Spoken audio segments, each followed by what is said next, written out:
నాకు అంటే సార్, మా అబ్బాయి ఆ అమ్మాయిని నచ్చటం లేదు. మీ అబ్బాయిని నచ్చటం లేదా? మీ అబ్బాయి ఫోటో నా దగ్గర ఉంది. నేను చూస్తున్నాను. నేను ఈ సంస్థని మూవ్ చేస్తా ఉన్నాను. ఈ సంస్థని రన్ చేస్తా ఉన్నాను. నాకు తెలుసు అందం గురించి. మీ అబ్బాయి ఫోటో నా దగ్గర ఉంది. నేను చూశాను. అబ్బాయి అంత అందంగా ఏం లేడు అబ్బాయి. మా అబ్బాయి ఆ అమ్మాయిని నచ్చటం లేదండి. ఆ అమ్మాయి మీ అబ్బాయిని నచ్చటం లేదు, అది చూసుకోండి ముందు. ఇక్కడ ఏం జరుగుతుంది అంటే, నేను కాదన్ను, ఎవరి బిడ్డ వాళ్ళకి ముద్దు, నేను కాదన్ను. కానీ నాకేం అడుగుతారంటే, ఒక ఫోటో పంపించేది, ఈ అమ్మాయిని మాట్లాడన్నయ్య. అరే, ఆ అమ్మాయి వాళ్ళు చేసుకోరమ్మా, నాకు తెలుసు. ఎందుకు అంటావా? ఆ అమ్మాయి అంత బాగుంది, మీ అబ్బాయి ఫోటోలో బాగలేడు. ఎందుకు మీరు ఎక్కువ ఆ, అంటే ఆశలు పెట్టుకుంటారు? జరిగే పనేనా అది? సో ఇట్లా మీరేంటంటే, ఎవరి గురించి వాళ్ళు తెలుసుకోవాలి. అమ్మాయి బాగలేదు, మంచి అబ్బాయి కావాలి. నా దగ్గర కేసులు చెప్తున్నాను, నా దగ్గరకు వచ్చినాయి అవన్నీ. నేను నాతో మాట్లాడిన వాళ్ళే తల్లిదండ్రులు వీళ్ళందరూ కూడా. ఇలా జరిగిందే ఇది. నేను ఎప్పుడైతే తల్లిదండ్రులతో నేను మాట్లాడానో, వాళ్ళు రెండు సైడ్లు ఉన్నారు. కొంతమంది తల్లిదండ్రులు, అమ్మాయి సైడ్ తల్లి నాకు మంచి అబ్బాయి ఫోటో పెట్టి, ఈ అబ్బాయి ఆ, మాట్లాడండి, వీళ్ళ నంబర్ ఇస్తే మాట్లాడతాను. అమ్మాయి ఏం బాగుండదు. అర్థమవుతుందా? సరే, కొంతమంది అబ్బాయి వాళ్ళు, వాళ్ళ అబ్బాయి బాగుండడు, ఈ నాకు ఫోటో పెట్టేదను, అన్నయ్య ఈ అమ్మాయిని చూడండి. ఇట్లా జరిగే పనే కాదు, తెలుసుకోండి. అనవసరంగా మీరు వెళ్ళేసి అక్కడ వాళ్ళ చేత అనిపించుకొని ఫోన్లో మాట్లాడి వాళ్ళు అసలు, దాన్ని నాకు నేరుగా కంప్లైంట్లు వస్తూ ఉంటాయి. మీరు నంబర్ ఇచ్చారు, వాళ్ళు మాట్లాడారు, ఫోటో పెట్టించుకున్నారు, గమ్ముకున్నారు. కారణం అదే. నా ముందే తెలుసు నాకు ఆ విషయం. అది ఎంతవరకు జరుగుతుందో అంతవరకే వెళ్ళండి. అధికంగా ఆశపడమాకండి. ఎప్పుడు జరుగుతాయంటే, మీకు బాగా ఆస్తులు ఉన్నాయి, మంచి అందమైన అమ్మాయి కావాలి అన్నప్పుడు పేద పేద ఇంటికి వెళ్ళి తీసుకురండి ఒక అమ్మాయిని, వాళ్ళు చేసుకుంటారు. అర్థమవుతుందా? అంతేగాని అట్లా మ్యారేజ్లు జరుగుతాయి. కానీ నేను అన్నీ కావాలి, ఆ చేత్తో లడ్డు కావాలి, ఈ చేత్తో లడ్డు కావాలి అన్నప్పుడు మన దగ్గర అన్నీ ఉండాలి. ఎవరో ఫోన్ చేస్తున్నారు. జైన్ సార్, వాసు యాదవ్, ఒంగోలు. వెంకటేశ్వర్ల అబ్బాయిని మాట్లాడుతున్నాను. చెప్పండి సార్, ఏంటిది? ఇది తీసుకున్నాను, ఎవరు బిల్ కట్టడానికి ఎవరు లేరు, మీరేమో బయటికి వెళ్ళారు. ఏం తీసుకున్నారు సార్? నేను మా లాయన్ డాడీ తీసుకున్నాను, డిస్కవరీ తీసుకున్నాను సార్. నేను వాసు యాదవ్, మిరియం, ఒంగోలు సార్. మీటింగ్ జరుగుతూ ఉంది. మనకేంటి సంబంధం మన ఇద్దరికి? క్యాంటీన్ వాచ్ కదా మీరు? క్యాంటీన్ వాసు అంటే నేను క్యాంటీన్ అవును, నా పేరు వాసు యాదవ్, నేను క్యాంటీన్ లో పనిచేయట్లేదే. వెంకటరావు తర్వాత మీరే కదా మేనేజర్ అయింది, అంటే నా దగ్గర ఈ నెంబర్ తోటే ఉంది మీ నెంబర్. అంత కాదు సార్, నేను మేనేజర్. అండ్ వాచ్ చూడండి. నేను మేనేజర్ని కాదు, క్యాంటీన్ మేనేజర్ని. సరే sir. Okay sir, Jai Hind sir, Jai Hind sir.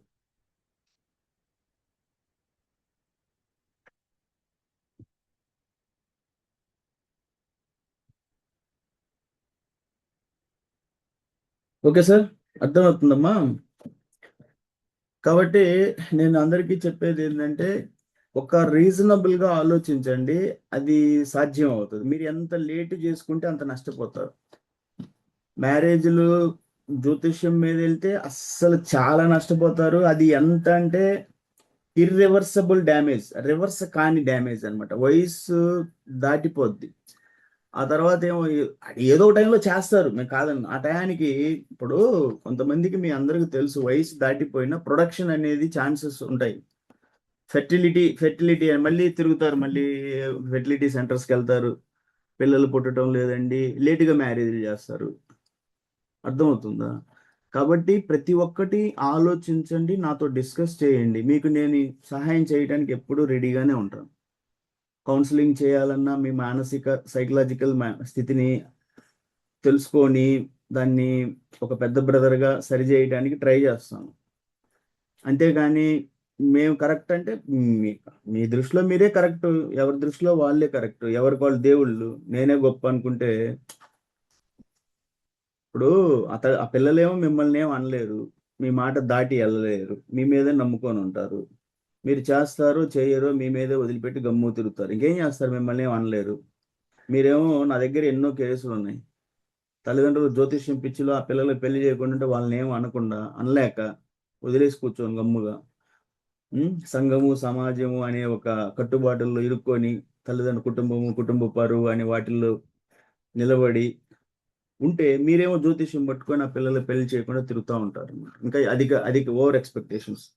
మంచి మాకు అట్లా కావాలండి, అందుకని ఉద్యోగం కావాలి. బీటెక్ చేసింది అమ్మాయి ఉద్యోగం ఏంటి? అబ్బాయికి 30,000 ఉద్యోగం, 30 లక్షల ఉద్యోగం ఉంది, శాలరీ చాలదా మనకి? ఇంకా అంతకన్నా ఏం కావాలి? ఉద్యోగం ఉన్న అమ్మాయే కావాలి, మళ్ళీ తిరుగుతావు. ఉద్యోగం ఉన్న అమ్మాయే కావాలి, అది ప్రాసెస్ నడుస్తూ ఉంటుంది. మళ్ళీ ఆ అమ్మాయి ఈ అబ్బాయిని ఇష్టపడదు, లేదా ఈ అబ్బాయి ఆ అమ్మాయిని ఇష్టపడ్డు. ఇట్లా 1 సంవత్సరం మళ్ళీ గడిచిపోద్ది. ఈ ఈ ఈ లోపల వెనకుండే అమ్మాయి ఉంది, మళ్ళీ ఆ అమ్మాయికి పెళ్లి చేయాలి, ఆ అమ్మాయి లేట్ అవుతుంది. ఇట్లా జరుగుతూ ఉంటాయి. కాబట్టి నేను చెప్పినట్లు ప్రాపర్గా మీరు ఏంటంటే కరెక్ట్గా డెసిషన్స్ తీసుకోండి, రైట్ డైరెక్షన్లో వెళ్ళండి.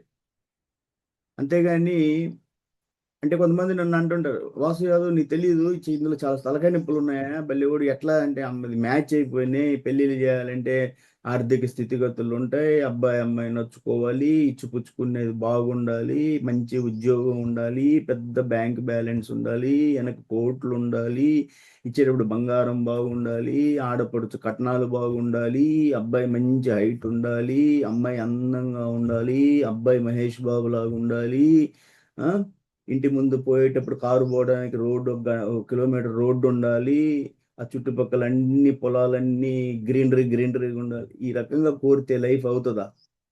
అది జరిగే పని కాదు కదా. అలా చేయాలి అన్నప్పుడు ఏం చేయాలంటే మీరు ఒక రైట్ టైంలో 22 సంవత్సరాల నుంచి ప్రాసెస్ స్టార్ట్ చేయాలి. మీకు స్టార్ట్ చేసేసిన తర్వాత ఆ ప్రకారం మీరు చిన్నగా ముందుకెళ్తా ఉండాలి.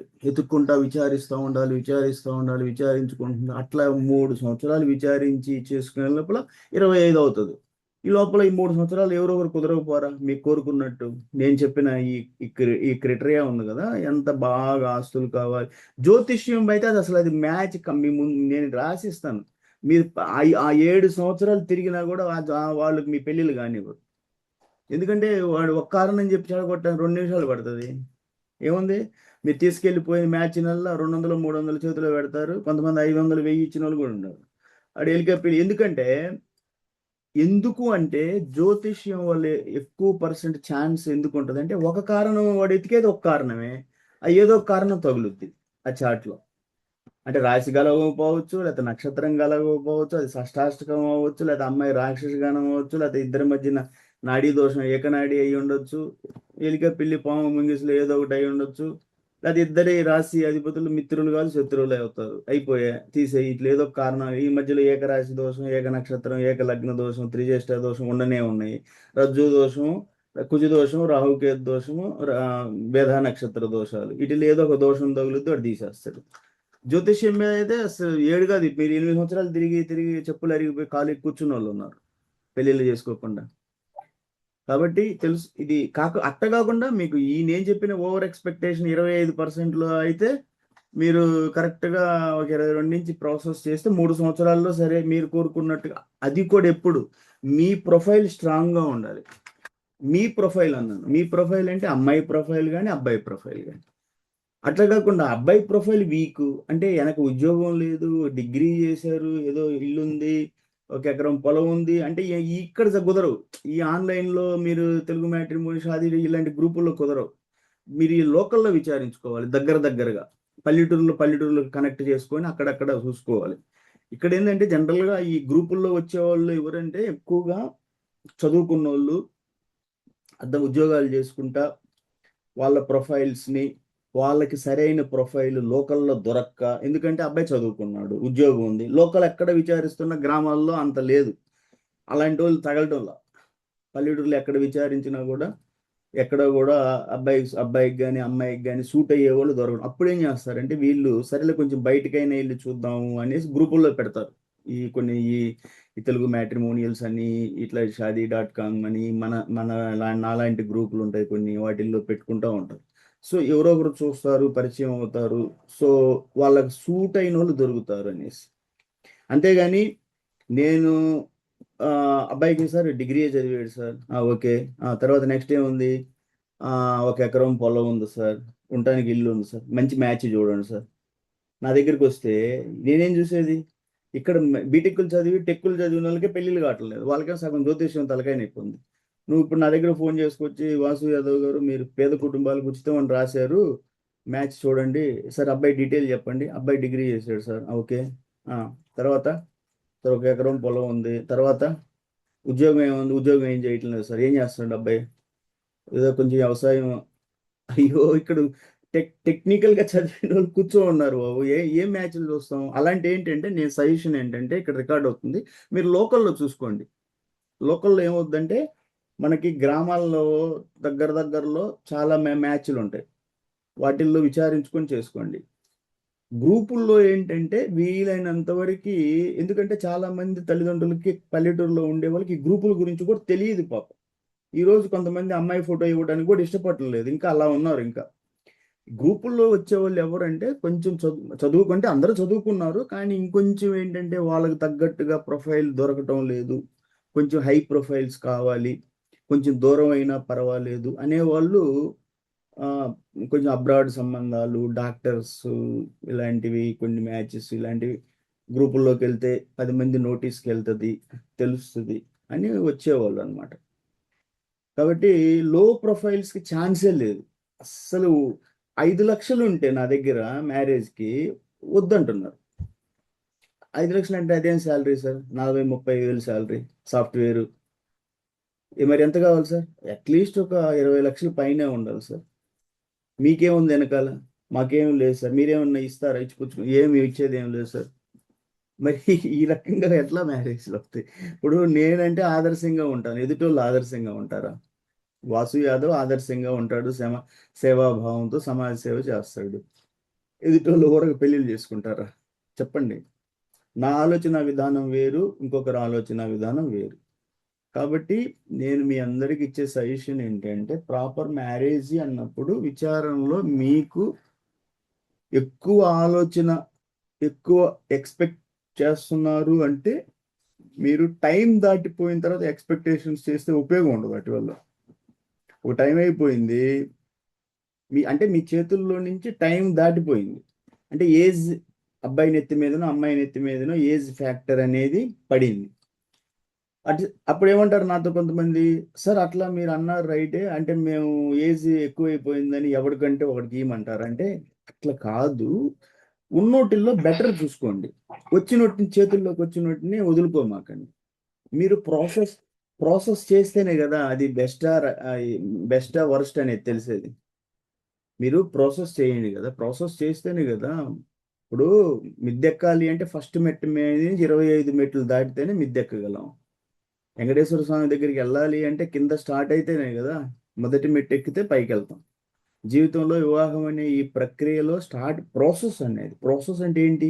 మాట్లాడాలి, వాళ్ళని కదిలించి చూడాలి, వాళ్ళతోటి మీ అభిప్రాయాలు అందరి తెలుసుకొని మాట్లాడుకుంటా ఉండాలి.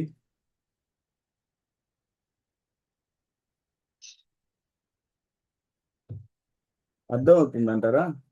అదే విషయం.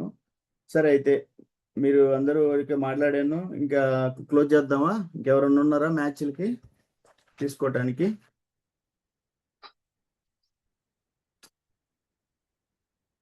సరే అయితే ఓకే సార్. అయితే థ్యాంక్ యూ. జై హింద్.